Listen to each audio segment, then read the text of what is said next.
Lucas Neri volta durante a programação da CBN com outras informações. Vamos mudar de assunto agora, Tayla? Bom, vamos lá, Guarizo, falar agora, infelizmente, sobre violência sexual contra mulheres aqui no país. Esse tipo de crime atingiu um novo recorde no ano passado, com 83.988 casos de estupro registrados, o que representa aí um aumento de 6,5% em relação ao ano anterior. Segundo o Anuário Brasileiro de Segurança Pública, que foi divulgado aí recentemente, as principais vítimas são meninas de até 13 anos e 61% delas são negras. Esse dado alarmante revela aí a vulnerabilidade extrema das meninas negras aqui no país. E sobre isso, a gente conversa agora com o André Santos Pereira. Ele que é advogado, especialista em inteligência policial e segurança pública e é também presidente da ADEPESP, que é a Associação dos Delegados da Polícia do Estado de São Paulo. Fala conosco então sobre esse assunto. André, boa tarde, bem-vindo ao Estúdio CBN. Muito obrigada pela participação. Muito obrigado, boa tarde. Eu que agradeço pela oportunidade. Bom, André, números então alarmantes, né, quando a gente fala sobre violência sexual, especialmente contra meninas negras, né, de até 13 anos, o que torna esse público hoje mais vulnerável, né, a esse tipo de crime.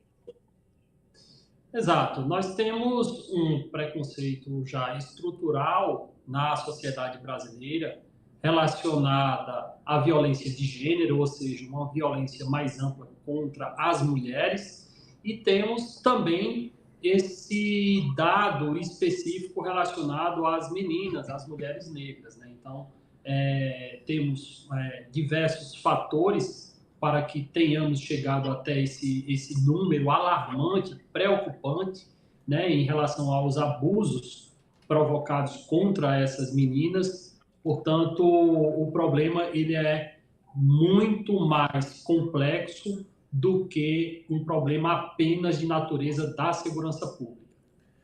Isso a gente pode definir que são lugares, né? Porque se a gente está falando de meninas mais novas, de meninas negras, que infelizmente a gente sabe que alguns locais que oferecem menos segurança acabam concentrando essas pessoas, significa isso também. Quanto menos segurança, menos denúncia, doutor André?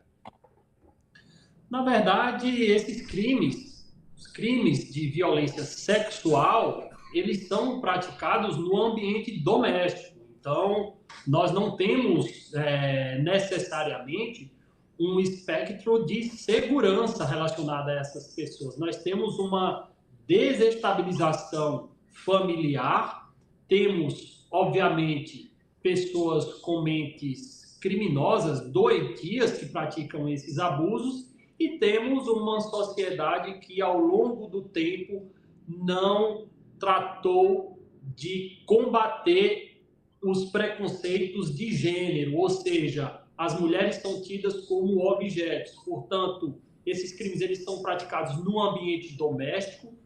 Obviamente que, em certa perspectiva, nós não teríamos necessariamente uma necessidade de intervenção do Estado no ambiente doméstico, mas temos, obviamente, uma situação aí extremamente difícil de se combater, de se evitar, e para evitar esse tipo de crime nós precisaríamos ter uma conscientização da sociedade e obviamente um combate efetivo, forte, contra aquelas situações que foram detectadas, dando inclusive a possibilidade dessas crianças manifestarem fatos dessa natureza e até mesmo terem o conhecimento que podem falar sobre esse assunto nas escolas, para outros familiares, e que seriam protegidas a partir do momento em que desejam falar sobre o assunto, né? São maneiras que nós teríamos de fazer frente ao problema. Agora, doutor André, a gente está falando aí de estupro de vulnerável, né? São meninas aí com menos de 13 anos. A maior parte desses crimes acontecem, como você disse, no ambiente doméstico, ou seja, é praticado por algum familiar, algum amigo da família que frequenta, de repente, esse ambiente, né? Mas quando a gente fala principalmente aí de crimes que podem ser cometidos por familiares dessas meninas, a gente pode ter também uma subnotificação, embora a gente tenha um aumento desses casos, né? Uma vez que muitas vezes a menina não vai denunciar o pai ou, de repente, um outro familiar, né? enfim, ou de repente a mãe até sabe, mas não tem força para fazer essa denúncia, depende financeiramente desse homem. Isso acontece muito também? Acontece sim, isso é comum nesse tipo de crime. É obviamente que a gente está tratando de um assunto extremamente complexo, que diz respeito ao núcleo familiar. Esses crimes são praticados sim contra meninas, mas são praticados também contra meninos, né? Sim. Os violentadores, os estupradores podem praticar esses crimes contra meninas e meninos, e é de difícil notificação por diversas barreiras que essas vítimas enfrentam. Primeiro, pela pouca formação, obviamente, no sentido de entender o que está se passando. Essas crianças muitas vezes são contextualizadas no ambiente, de certo modo, fictício por esses agressores, ou seja, eles contam algumas histórias, eles ameaçam também essas crianças no sentido de que, olha, se você contar para alguém, vai acontecer alguma coisa com a sua mãe, ou enfim, existe toda uma engenharia realizada por parte desses agressores para fazer com que essas vítimas não denunciem.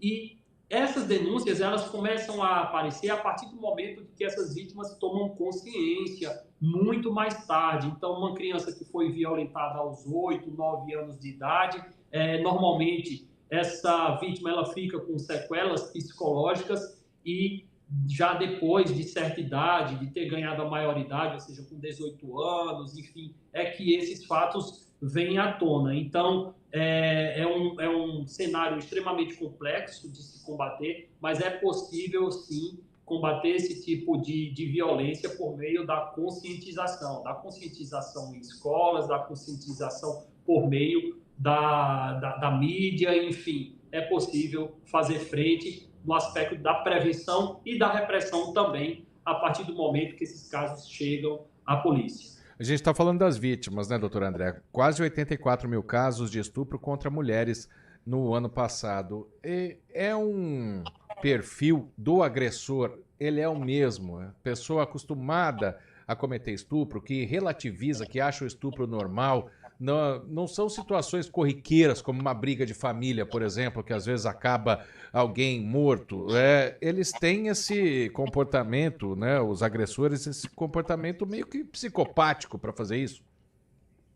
É um desvio, obviamente, um desvio repugnante de natureza psicológica, tanto em relação àqueles que violentam crianças, quanto àqueles que violentam mulheres adultas. Obviamente que esses crimes relacionados às mulheres já adultas, eles ocorrem também em via pública, ou seja, as vítimas são arrebatadas no meio da rua e são levadas a um local em que ele possa praticar esse ato repugnante sem que seja interferida aquela ação. Então, nós temos, obviamente, um perfil criminoso daqueles autores que realizam essas condutas e, normalmente, ele não pratica apenas uma vez. Ele faz uma vez e continua com sua prática criminosa até que seja pego, até que seja identificado ou denunciado, e, enfim, seja encarcerado. Esse tipo de criminoso, normalmente, é muito difícil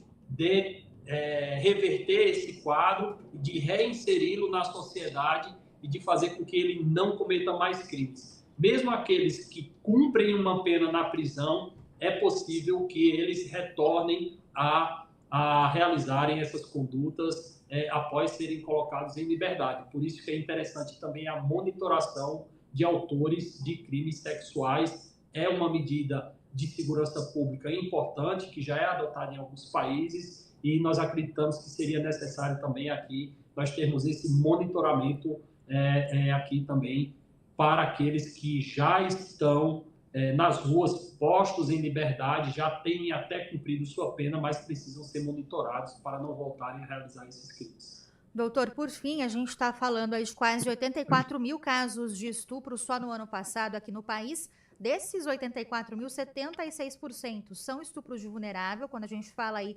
das vítimas, né, com menos de 14 anos. Para quem nos ouve, pessoas da família, como podem se atentar, por exemplo, que há algo errado ali com a menina, com a adolescente, porque muitas vezes Aliás, na maioria das vezes, né, a criança não conta que está passando por isso, alguém da família ali não sabe, né? Então, quais são os sinais aí que os pais, principalmente, podem se atentar em relação a isso? As crianças, normalmente, elas dão alguns sinais, sim. Elas ficam mais introspectivas, elas demonstram um isolamento, elas também manifestam repulsa àquele agressor, obviamente, quando não estão na presença dele, porque quando estão na presença dele, por terem medo, buscam ter um comportamento mais neutro, mas é possível os pais identificarem, os familiares identificarem, sim, comportamentos diversos relacionados às vítimas desses crimes e buscarem se investigar o que é que está acontecendo. É muito comum também que em determinado grupo de vítimas elas conversem também com alguma amiga, com algum amigo, relatando esse tema ou até mesmo trocando mensagens por telefone, pelos seus aplicativos de mensagem, enfim, é possível fazer os pais terem aí um olhar mais cuidadoso e buscarem investigar essas circunstâncias, caso tenham alguma suspeita em relação aos seus filhos, aos seus familiares. Agradeço ao André Santos Pereira, advogado especialista em inteligência policial e segurança pública e também presidente da ADPESP, que é a Associação dos Delegados de Polícia aqui do estado de São Paulo, falando com a gente aí desses números alarmantes, né, divulgados pelo Anuário Brasileiro de Segurança Pública. Doutor, muito obrigada mais uma vez pela participação. Boa tarde para você. Eu que agradeço. Boa tarde a todos. Obrigado, doutor André. 3h33.